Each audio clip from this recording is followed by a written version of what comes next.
I've always been a very high-stress person. I'm somebody who does not work well at all under pressure, and I find that I'm the most productive and that I do my best work when I can do things at a leisurely pace, in my own way, in my own time, without people stressing me and rushing me. Unfortunately, my day-to-day life looks completely different than that though. My day-to-day life tends to be very stressful, very hectic, and very busy. I run a full-time business, I run this YouTube channel, I often have at least 1 to 2 other side hustles on the go, I'm fully responsible for all of the maintenance and all of the bills at my home, I have to cook, I have to clean, I have to take care of my dog Levi, take him to his vet appointments, feed him, medicate him, play with him, entertain him, exercise him, take care of my own health. There's just so much to do pretty much all the time. I think I do the best job that I reasonably can, covering all of the bases and getting all of the things done that need to be done, but I'd be lying if I said that it's not exhausting and that I don't often feel burnt out by the end of the week. The one thing that I think helps me to keep everything under control, get everything done, and avoid coming completely unglued is slow living. Slow living to me is another form of minimalism, but it's one that focuses a lot less on your physical possessions and on your finances and more just on your lifestyle and your mental health. Slow living is about literally slowing down, taking things one at a time, feeling present, feeling grounded, being intentional with the way that you do things and the things that you do, and for me, it has been the secret sauce to me keeping my life together. Living a fully slow life is not something everybody can do, and at this stage of my life, it's not something that I can do either, though it is something I strive towards. But I think that everybody can implement a few slow living principles into their day-to-day and come out better for it.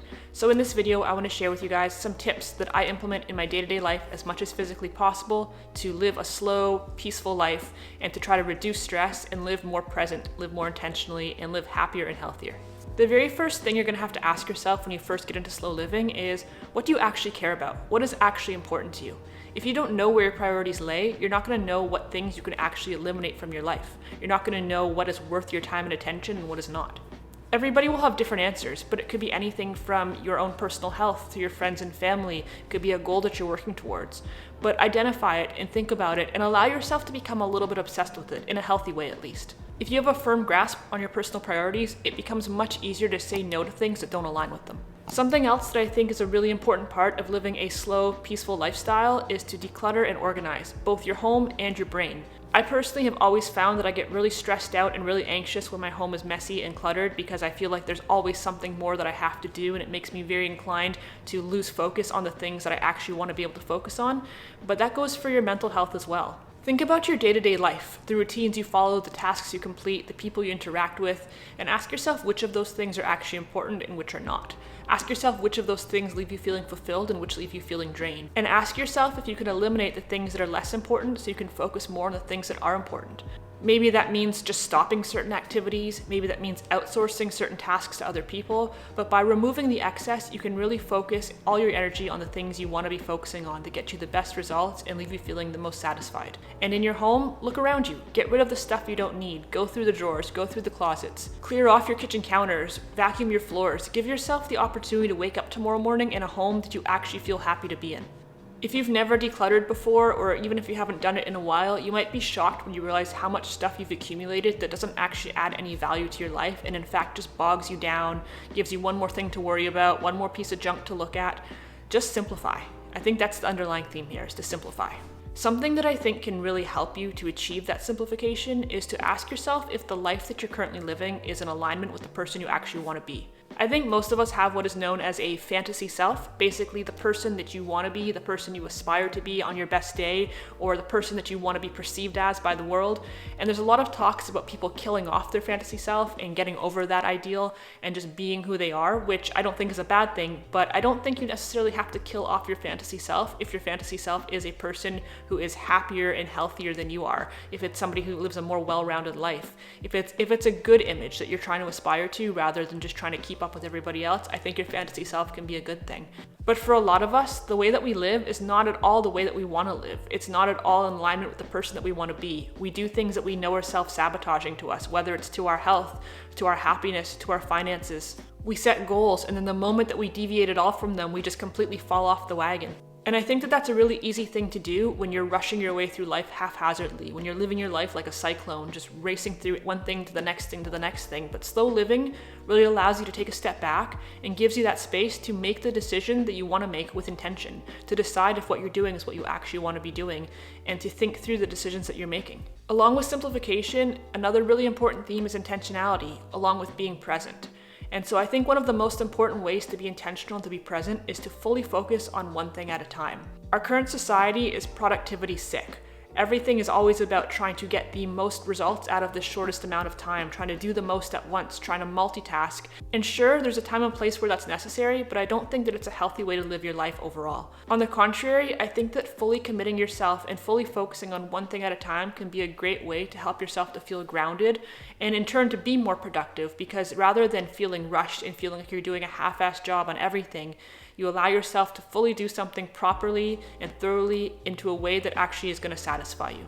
For me, one of the things I like to really slow down with, take my time with, and focus all of my attention and energy on is cooking. I know that a lot of people like to watch TV or listen to a podcast or listen to music while they cook, and personally I find that to be really distracting, and so I really like to be able to give my full attention and my full focus to the food that I'm making, to be able to hear the food as it's cooking, to be able to smell it, to be able to taste it, and to not feel that sensory overwhelm of noise and videos and all of the stuff around me that can take my attention off of where I feel like I need it to be. When I have the luxury to actually commit the time to cooking in the way that I want to, meaning not coming home late from work, being starving, just trying to throw something together as quickly as possible, but rather spending a couple hours to slowly chop and dice and prepare all of my ingredients and set them out and clean as I go, it's actually something that I really like to do, and I didn't always feel that way. Cooking to me used to be a task. It used to be kind of just a chore that I had to get done because obviously I have to eat, but I have found that when I can really take my time at it and do it gradually and intentionally and with my full attention and without the rush of it being late or of me being starving,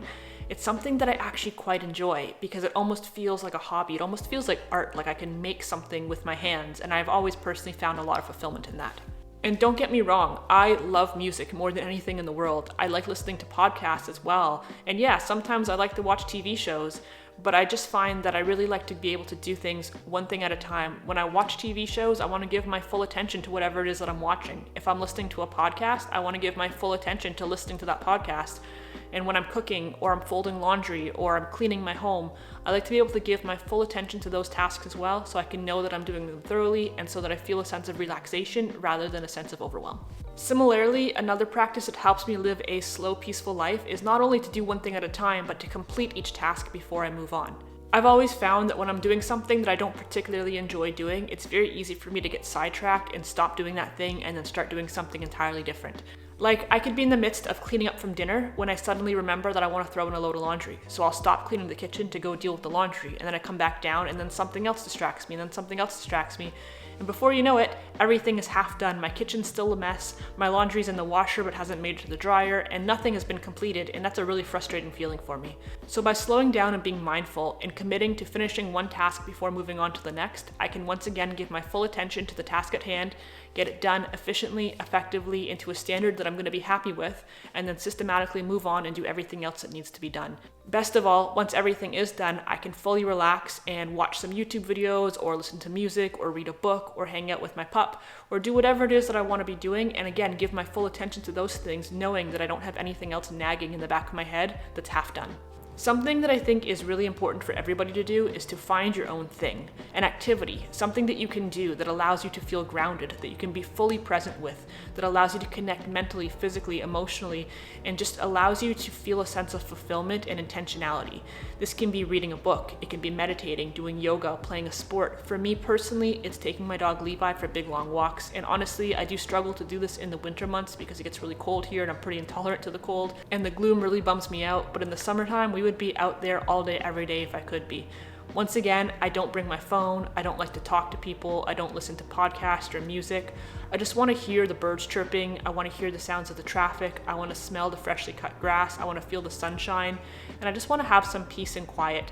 To me, that is my version of meditating, and it's something that I think is so important for me to start my day, and I do notice a huge difference in my moods over the summertime when I'm able to do that versus in the wintertime when I'm not. After I've gone for a long walk, I don't feel as resentful of having to spend the rest of the day at work. I find that I sleep better. I find that my appetite is better. I find that I'm more motivated to eat healthier. I feel more motivated to do everything that I need to do because I feel like I've started my day on the right foot and I've taken some time for myself, and now everything else that needs to get done can get done, and I don't feel like I'm missing out.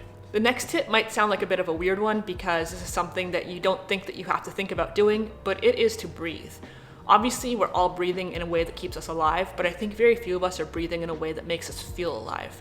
I know that when I'm busy, when life is chaotic and stressful, I often feel like I forget to breathe, like I'm breathing rapidly, my heart's beating fast, I'm distracted, but it's a completely different thing than actually taking the time to take a deep breath in and a deep breath out. This is a little bit embarrassing and gross to admit, but I'm just gonna be honest with you. When I get into the car at the end of the day after work and I'm about to head home, I let out the biggest burp every day that you would ever hear in your life. It is actually shocking to me. Every time that it happens, it shocks me, and it happens all the time. I'm not even generally a very burpy farty person, in case you guys wanted to know that. I don't think anybody wanted to know that. But this burp comes from my soul, and I think that the reason is that all day long I'm swallowing air, but I'm not actually breathing. And when I get into the car and I'm about to head home, I stick the key in the engine and I feel this sense of relaxation come over me that I haven't felt all day up to that point. And when I finally breathe out, and it's gross, and I don't know why I'm telling the whole internet this, but I think that it's just a testament to the fact that I often forget to breathe. It's like one thing after the next thing after the next thing all day long. And when I finally relax, my body just has all of this hyperactivity that it has to expel. So taking a moment to actually breathe with intention, not just to swallow air, is gonna be a really important part of your general health and your ability to live a slow, meaningful life. And finally, a really important thing that I think everybody should do, and quite honestly, I'm not as good at it as I wish I was, but I'm working on it, and it's practicing good sleep hygiene. Sleep hygiene is the phrase that is used to describe the practices that you do in the evening, your evening routine, leading up to you going to bed to ensure you're gonna have a good, healthy night's sleep. Some examples of bad sleep hygiene would be things like using your screen too late at night or bringing your phone into bed with you, drinking caffeine too late into the day, eating a big hearty meal just before bedtime, basically anything that is going to interrupt your circadian rhythm and give your body false signals that it should stay awake. And I know myself, I'm guilty of a lot of these things. I'm doing my best, but having a solid evening routine that encourages healthy sleep hygiene practices, I think, is an integral part of slow living. That can be anything from turning the lights down nice and dim, reading a book, turning off your screens, taking a relaxing shower or bath, things that just help your body to prepare to go to sleep so that when you actually do, you have a proper night of sleep. Let me know in the comments if you guys would be interested in me making a day in the life video as somebody who tries to practice slow living and intentionality, or maybe even just a morning or an evening routine video. If you're somebody who currently practices slow living, I would love to know about your experiences and the benefits you've seen, so drop me a comment down below and let me know about that as well. Or maybe you're somebody who doesn't currently practice slow living but who would like to, and I would love to know about your reasoning and your intentions behind that. If you enjoyed this video, please go ahead and hit the like button. Feel free to subscribe if you haven't done so yet. You can follow me on Instagram at according_to_Nicole. Other than that, thank you guys so much as always for watching. I really appreciate it. Take care, and I will see you next week.